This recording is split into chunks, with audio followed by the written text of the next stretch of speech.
ETF 완전 정복 제49강 ETF 분산 투자 여러 개 산다고 분산이 아니다. ETF의 가장 큰 장점 중 하나는 분산 투자입니다. 한 종목의 주식을 사는 대신 여러 기업이나 자산을 한꺼번에 담을 수 있기 때문입니다. 하지만 ETF를 여러 개 샀다고 해서 무조건 분산 투자가 되는 것은 아닙니다. 오늘은 진짜 ETF 분산 투자 방법을 공부하겠습니다.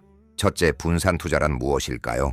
분산 투자는 투자 자금을 하나의 종목이나 자산에 집중하지 않고 여러 곳에 나누는 것입니다.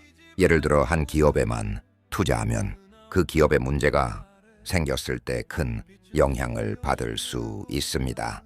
하지만 여러 기업에 나누어 투자하면 특정 기업 하나가 전체 투자 자산에 미치는 영향을 줄일 수 있습니다. ETF는 이러한 분산 투자를 비교적 쉽게 할 수 있도록 만들어진 상품입니다. 둘째, ETF 하나만으로도 분산할 수 있습니다. 대표적인 지수형 ETF는 여러 기업을 한꺼번에 담습니다.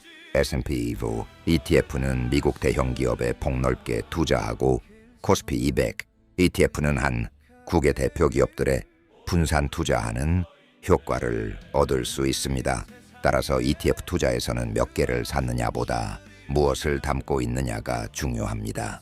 셋째, 더 ETF 3개를 사도 집중 투자가 될 수 있습니다. 예를 들어 S&P 500 ETF, 나스닥 100 ETF, 미국 AI, 빅테크 ETF를 동시에 샀다고 생각해 보겠습니다. 겉으로는 세 상품에 분산한 것처럼 보입니다. 하지만 세 ETF 모두 일부 미국 대형 기술 기업을 공통으로 많이 보유하고 있다면 실제 투자 자산은 특정 기업과 기술주에 집중될 수 있습니다. 그래서 반드시 PDF 구성 종목의 중복 여부를 확인해야 합니다. 넷째, 국가 분산도 생각합니다. 미국, 한국, 일본, 중국 등 여러 국가의 ETF를 활용하면 국가별 시장 위험을 나누는 방법이 될 수 있습니다. 하지만 국가를 여러 개로 나눴다고 위험이 완전히 없어지는 것은 아닙니다. 세계 증시가 동시에 하락하는 시기에는 여러 국가의 주식시장이 함께 떨어질 수도 있습니다. 다섯째, 자산군 분산도 중요합니다.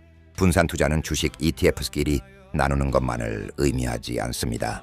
투자 목적과 위험 성향에 따라 주식, 채권, 현금성 자산, 리츠, 원자재 등 서로 성격이 다른 자산을 조합하는 방법도 있습니다. 서로 다른 자산은 같은 시장, 상황에서도 움직임이 다를 수 있기 때문입니다. 다만 항상 반대로 움직인다는 보장은 없습니다. 여섯째, 테마형 ETF의 비중을 관리합니다. 아이번도시 호브스, 데이터 센터처럼 성장 가능성이 높은 산업에는 관심이 집중되기 쉽습니다. 그러나 테마형 ETF는 특정 산업에 집중하기 때문에 대표 지수형보다 변동성이 커질 수 있습니다. 초보자라면 테마형 ETF만으로 포트폴리오를 구성하기보다 대표 지수형을 중심에 두고 테마형의 비중을 관리하는 방법부터 공부하는 것이 좋습니다. 일곱째, 분산 투자도 기준이 필요합니다. ETF를 추가하기 전에 스스로 물어보십시오. 이 ETF를 추가하면 새로운 자산에 투자하는 것인가? 아니면 기존 ETF와 같은 기업을 또 사는 것인가? 국가와 산업은 충분히 분산되어 있는가? 특정 종목이나 특정 테마의 비중이 지나치게 높지는 않은가? 이 질문에 답하려면 결국 기초지수와 PDF 구성 종목을 확인해야 합니다. 오늘의 핵심, ETF 분산 투자의 핵심은 상품의 개수가 아닙니다. 종목 분산, 산업 분산, 국가 분산, 자산군 분산을 함께 생각해야 합니다. 반드시 기억하십시오. ETF를 여러 개 사는 것이 분산 투자가 아니라 서로 다른 위험을 나누는 것이 진짜 분산 투자다. 그리고 분산 투자 역시 손실을 완전히 막아주는 방법은 아닙니다.